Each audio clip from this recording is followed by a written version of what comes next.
The night was quiet, too quiet. Wind moved through the trees gently, brushing against the old wooden fence. The human, a man named Cole, sat inside his small house on the edge of the settlement, drinking warm tea. His farm had survived drought, storms, and even the war, but tonight something felt off.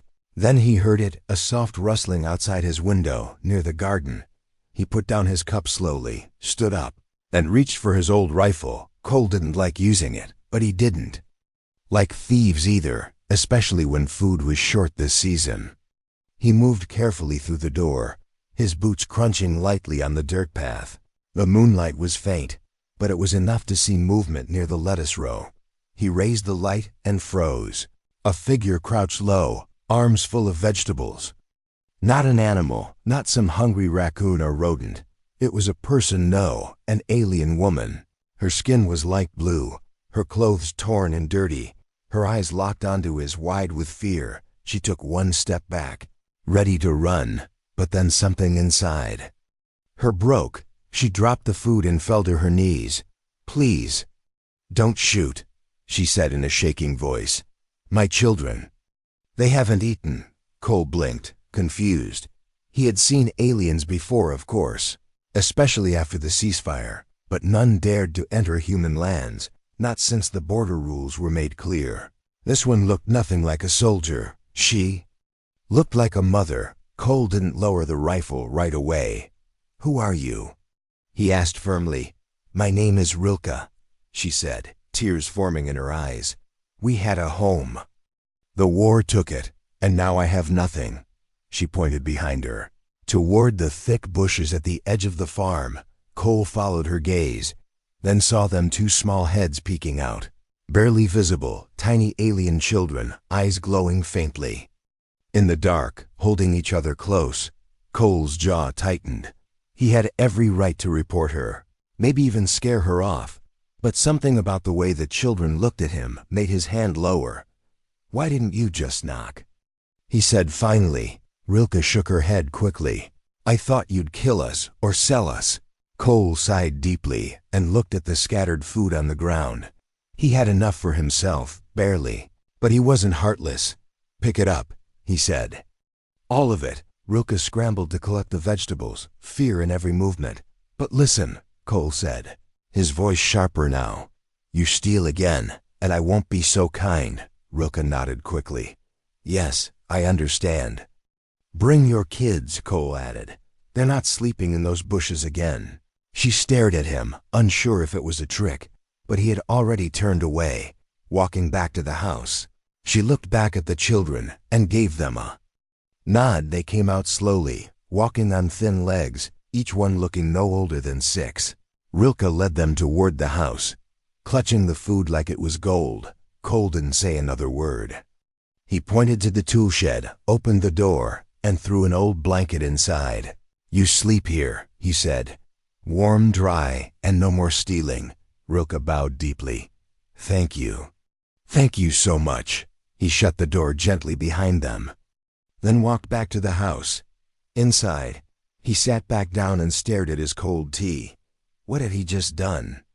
He didn't trust aliens, never had, but those weren't enemies. Those were a mother and her kids, hungry and scared. The wind picked up again, but it no longer felt cold. Cole looked out the window once more, and for the first time in a long time, he didn't feel so alone. Something had changed tonight.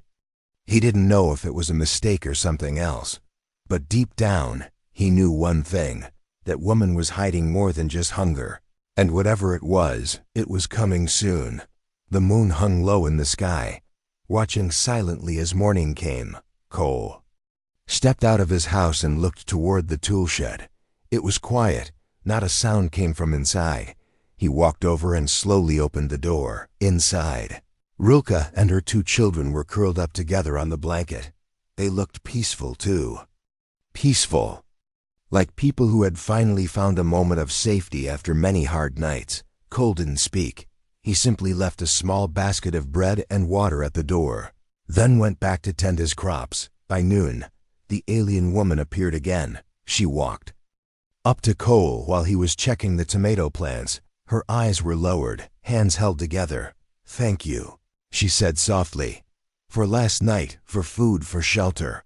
Cole didn't respond right away. He stood up straight, wiped sweat from his forehead, and looked at her. "I didn't do it for thanks," he said. "But if you're staying here, then you'll help." Rilke's head shot up in surprise. You'll let us stay?" Cole nodded slowly. "Work in the garden during the day, and you can sleep in the shed. Eat what you need, not steal. Understand?" "Yes," Rilke said quickly. "I'll work. I'll do anything." That day, Rilke helped Cole dig weeds, water the crops, and gather fruit. She was slower than him, but she worked hard. Her hands shook at first, not used to tools or labor. But Cole noticed she never complained, and every few minutes she looked toward the shed, checking if her children were safe. The kids didn't talk much. They sat near the fence, quiet and tired. Cole gave them a small ball, and after a while they began to play. Laughter returned, weak at first, but real. It made something inside Cole soften. Later, as the sun began to fall, Rilke stood under the porch light. Cole handed her a piece of bread and a bowl of stew. "Eat," he said. "You've earned it."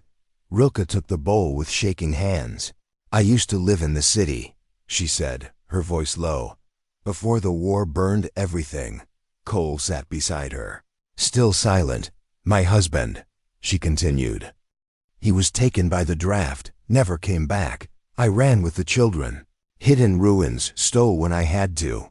Her eyes welled up again, but she blinked away the tears. "I never wanted to steal from you, I swear it." Cole stirred his own bowl. "You're not the first to steal from me," he said. "But you're the first to cry." She looked at him, confused. "That's why I made a deal with you," he explained. "Because people who cry still care." Rilke said nothing after that. She just ate quietly, slowly, like every bite mattered. The children joined her, sharing their food without argument. Cole watched them from the steps, arms crossed, deep in thought. That night, after they went back into the tool shed, Cole stayed outside. He looked at the stars, wondering if he was being too kind or too foolish, but something about Rilke's eyes stayed with him. They weren't the eyes of a liar. They were the eyes of someone who had lost everything and still tried to protect what was left. The next morning, Cole woke early. Rilke was already outside, watering the plants with careful hands. Her children helped by carrying empty buckets, giggling softly when water splashed on their feet. Cole raised an eyebrow, surprised. They were learning fast as the day passed.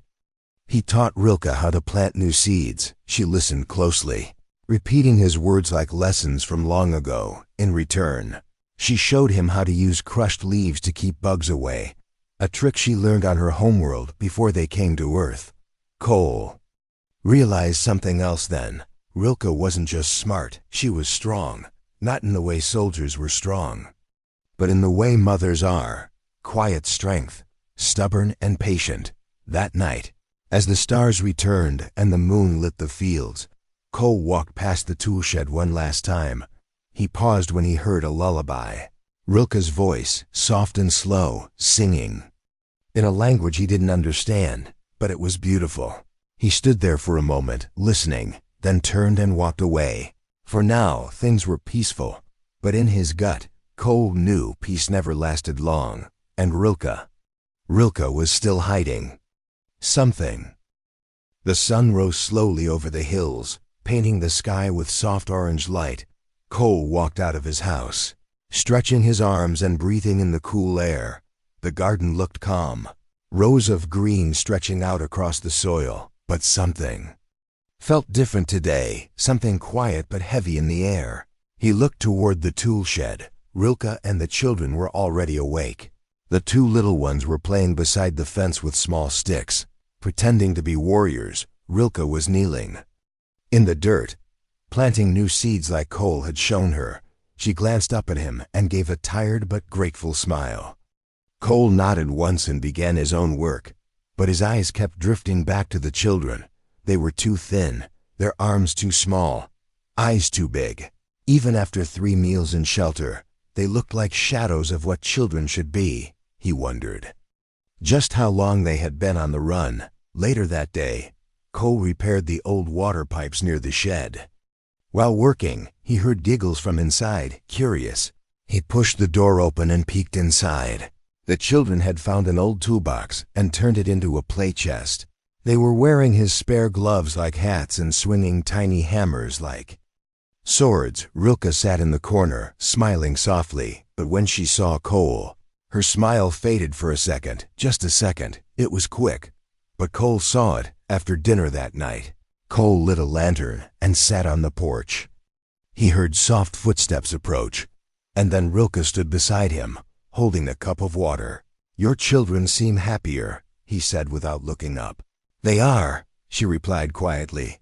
"This is the first time they've slept with a roof over their heads in months." Cole looked at her. "Why the fear in your eyes earlier? What are you hiding?" Rilke didn't speak right away. She sat down slowly, staring into the night. "There are things you don't need to know," she whispered, "because knowing them might bring danger to you." Cole frowned.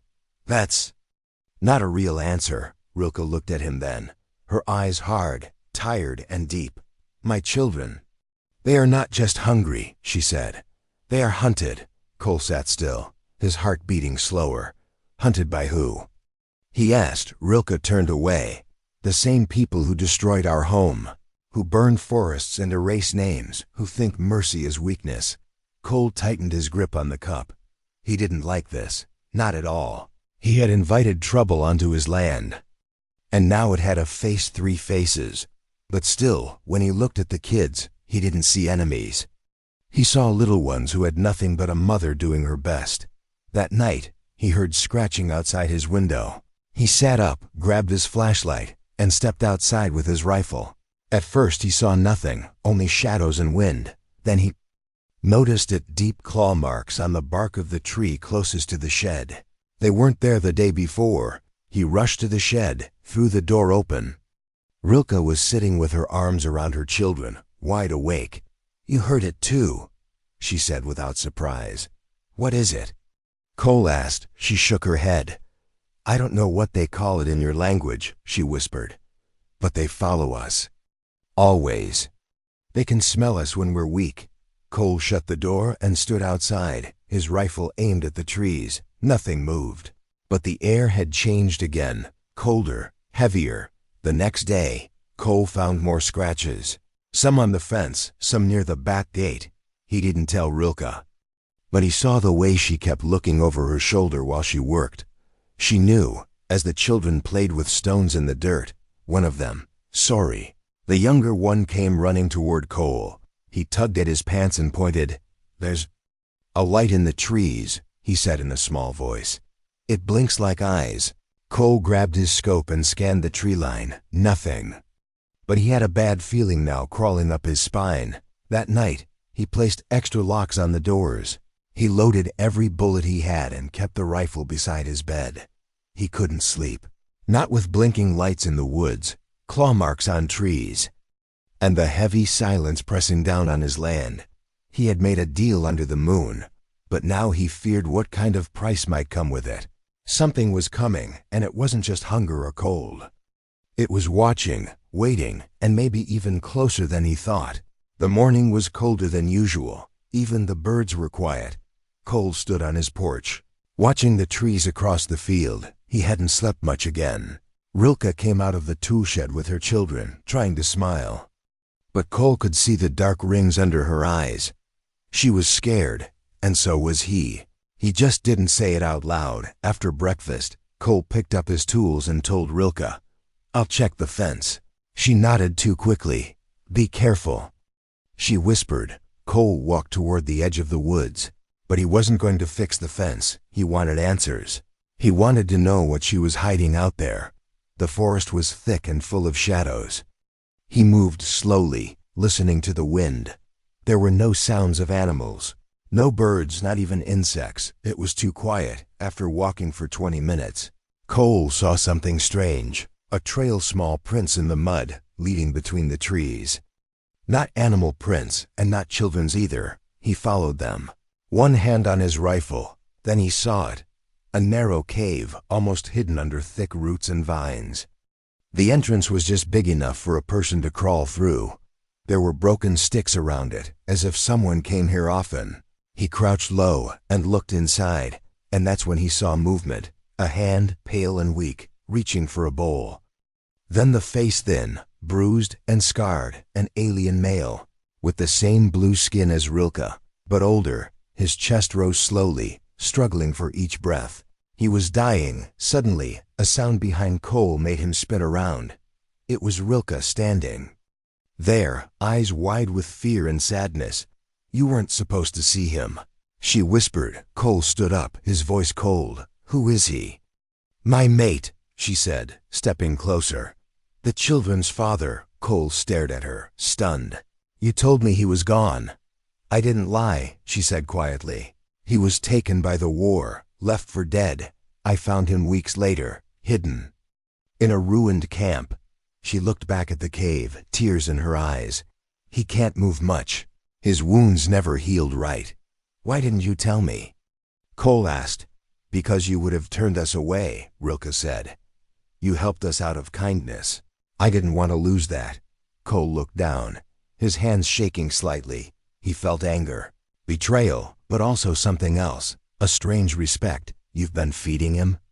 She nodded. "Scraps, anything I can hide." She stepped closer. "Please, Cole, don't send us away." Cole didn't answer right away.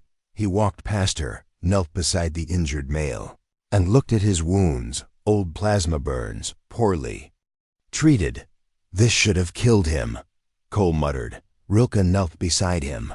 "But it didn't," she said, "because I wouldn't let him die." Cole stood up again, silent, thinking. Then he sighed deeply. "If someone finds him here, they'll assume I'm hiding a war criminal." "He's not a soldier anymore," Rilke said. "He's just a father now." Cole looked around, then back at her. "We'll need to move him," he said finally. "Where?" she asked, hope in her voice. "There's an old storage room under my barn. No one checks it. It's dry and safe." Rilke stared at him, speechless. "You'd do that? For us?" "I'm already in this mess," Cole replied. "Might as well do it right." They worked quickly, using a wheelbarrow and heavy blankets to carry the wounded male. The children helped, silently pushing from behind. By nightfall, he was safe under the barn, lying on a bed of old hay and cloth. Cole brought medicine from his cabinet, basic things, but better than nothing. He gave instructions to Rilke, who listened carefully. Then, as he stood to leave, Rilke grabbed his hand. "Thank you," she whispered. "From all of us." Cole nodded once and stepped outside. He looked up at the stars, his chest tight. He had done something good, but also dangerous back inside the house. He sat near the window. Suddenly, he saw a flicker in the distance, far beyond the forest edge. A blinking red light, low and slow. Not natural, not safe. Something had seen them, and it was coming. The next morning, the wind carried a strange sound. It was low, steady, and distant like thunder without a storm. Cole woke up with a heavy chest, the image of the blinking red light still fresh in his mind. He rushed outside and scanned the sky. There it was, a sleek silver patrol ship, slowly gliding across the clouds above his farm. Not fast, not loud, but watching. Alien ships didn't come this close to human land unless something had drawn them here. Cole ran to the barn and opened the trapdoor. Rilke was already inside, crouched beside her mate. She looked up at him with panic in her eyes. "They're here," she said. "They're searching." He nodded. "We need to hide everything. Right now." Together, they moved quickly. Cole covered the trapdoor with hay and heavy crates, making sure it looked untouched. He then returned to the house and shut down the solar panels. Letting the power die, he threw soil over parts of the garden to make it look like nothing was growing. The land began to look dead, like it had been abandoned for months. Rilke stayed inside the tool shed with her children, holding them close and whispering softly. They didn't cry. They had learned long ago how to stay quiet when danger came. By midday, the ship hovered directly above the field. A blinding light poured down from its belly, scanning the area. Cole stood in front of his house with a shovel in hand, pretending to be just another tired farmer. The ship landed with a soft thud, and a group of alien officers stepped out, tall, armored, and sharp-eyed. Their leader walked up to Cole, his face unreadable. "This farm was flagged by our sensors last night," the alien said. "Unusual heat signatures." Cole didn't blink. "Old power lines," he lied. "They hum sometimes, even when the battery's dead." The officer narrowed his eyes. "We are searching for fugitives, one adult female and 2 children. Plenty of those these days," Cole replied. "But not here." The officer looked past him, toward the tool shed. "What's that building?" "Storage," Cole said quickly. "Rotten tools, broken wires, rats maybe." "I'd like to see inside," the officer said. Cole gripped his shovel tighter, his heart pounding. "Be my guest," he said calmly. He walked ahead and opened the shed, letting the officer step in first. Inside, there were only rusty tools, old bags of seeds, and a hole in the roof letting in light. No sign of Rilke or the children. The officer sniffed the air, then turned around. "Looks like junk," he said. "You live here alone?" Cole nodded. "Since the war ended." "You're lucky," the alien muttered. "Most humans didn't survive this close to the border." "I know how to stay quiet," Cole said, his voice low. The officer stared at him for a long moment, then signaled his squad to leave. They boarded the ship again, the engines humming louder now. Cole watched until they disappeared beyond the hills. Only then did he let out the breath he had been holding. He rushed back to the barn and opened the trapdoor. Rilke climbed out, shaking, holding both children. "They were so close," she whispered. "I thought we were dead," Cole nodded. "So did I." He sat on the ground beside them, his hands shaking. "I don't know how long we can keep this up," he said. "They'll come back." Rilke looked at him, her voice soft but clear.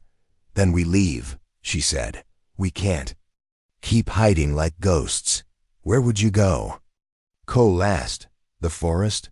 Another dead city?" "I don't know," she said. "But if we stay, we'll bring death to you too." Cole looked at the children, who sat quietly with wide, tired eyes. They had come to life in the last few days playing, laughing, smiling, but now they looked like hunted animals again. "I won't let them take you," Cole said finally. "Not after what we've been through." That night, he made a plan. He dug a secret tunnel from the barn to the woods, not deep, not wide, but enough to crawl through and escape if the patrols returned. Rilke helped him, her hands blistered and bleeding, but she didn't stop. Cole brought more supplies: dried meat, canned food, warm blankets, just in case. He didn't know why he cared so much. Maybe because they reminded him of the family he lost, or maybe because he believed people, no matter what planet they were from, deserved one last chance. Above them, the stars blinked coldly, but beneath them, on this small farm, a human had just drawn a line in the dirt.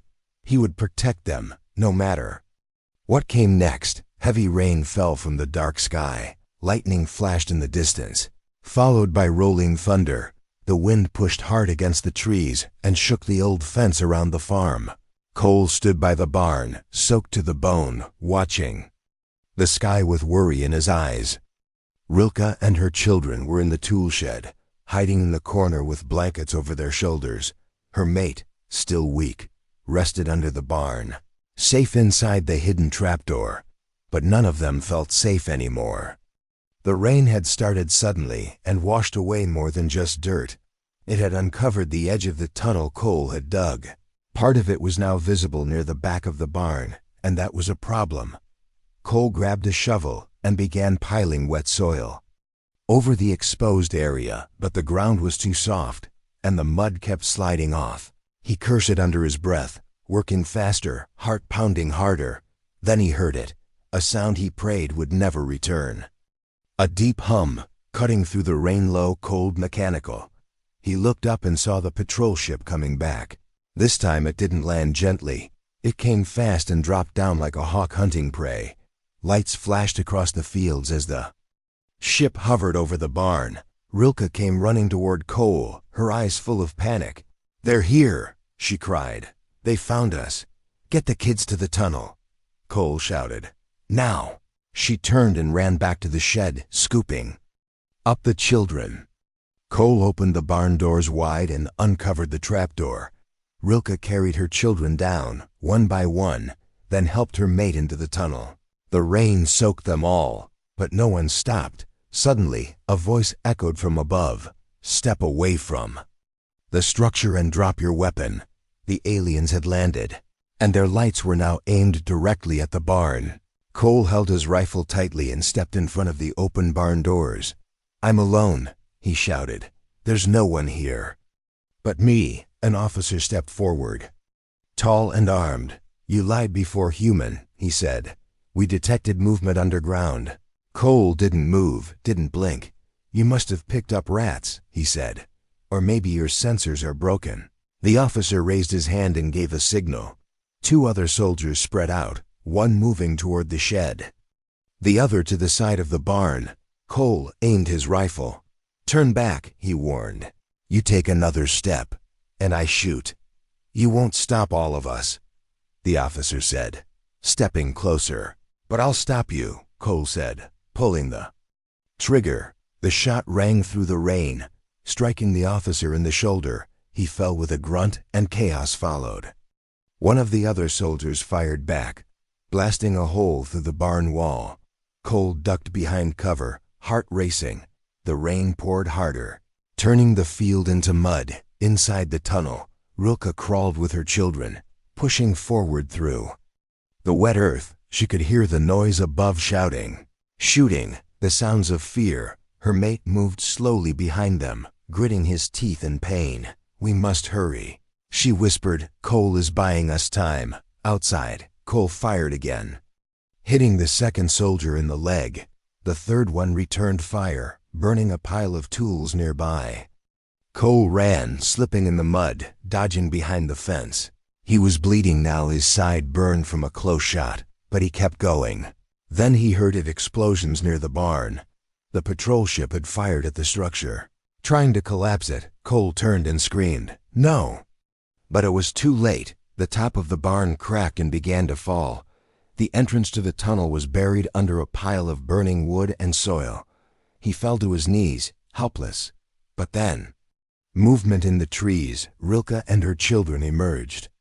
From the forest edge, they had made it out through the other end of the tunnel. Cole smiled through the pain. He stood up slowly and limped toward them. But the last alien soldier aimed his weapon at Cole's back. Just before he fired, a sharp wooden spike flew through the air. It struck the alien in the chest, thrown by Rilke's mate, who had also escaped.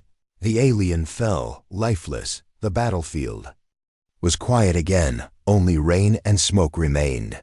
Rilke ran to Cole and caught him before he fell. "You saved us," she whispered. "You could have run, but you stayed." Cole coughed and smiled weakly. "You're not just strangers anymore," he said. "You're family." Days passed since the fight. The rain had stopped, and sunlight now touched the muddy ground. Smoke no longer rose from the barn.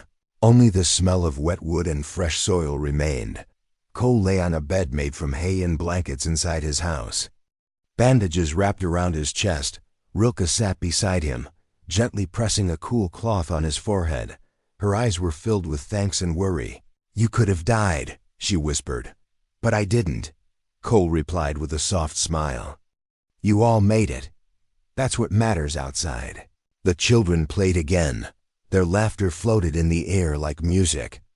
It was weaker than before, but it was real. They no longer looked like shadows. Their cheeks had color. Their eyes had hope. Rilke's mate, Niran, was walking slowly now, still healing but no longer on the edge of death. He helped rebuild the fence and carry wood to repair the barn. Each time he passed Cole, he gave a respectful nod. Words were still hard between them, but actions spoke enough. The patrol ship hadn't returned. No one came looking. Cole had burned the wreckage and buried what remained of the soldiers deep in the forest. He hoped that would buy them time, maybe even peace. One afternoon, Cole stood up from his bed with great effort. He stepped outside, leaning on a wooden cane Naren had carved for him. The sunlight warmed his skin, and the breeze carried the scent of earth and growing things. He looked around, surprised by what he saw. The garden had been replanted, rows of vegetables stretching out in perfect lines. The soil was rich, dark, and alive again. Rilke and her children worked in the garden together, their hands full of seeds and tools. They looked happy. "You did all this?" Cole asked, his voice rough from rest. Rilke turned and smiled. "You saved us, Cole." "So we saved your garden." He chuckled softly, holding his side. "Fair trade." In the days that followed, the farm became something new. It was no longer just Cole's place. It was a home for all of them. The children called him Uncle Cole and brought him fruit with proud little grins. Rilke helped with every task, from fixing water lines to washing tools. Naren built stronger doors, hidden storage, and even a small shelter underground, just in case. Cole taught them how to make jam, how to trap rabbits, how to survive the coming winter. They taught him alien ways of composting and healing herbs. That worked better than human medicine. It was an exchange of skills, of trust, of life. One evening, Cole sat on his porch as the sun dipped behind the trees. Rilke joined him, holding 2 cups of warm tea. The air was calm. "I never thought I'd feel safe again," she said quietly. "You are now," Cole replied, sipping slowly.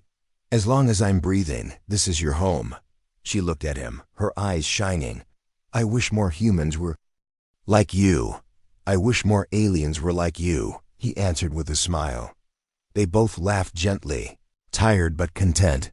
Suddenly, the smallest child Sori ran up holding something. It was a small green sprout, newly grown. "Uncle Cole."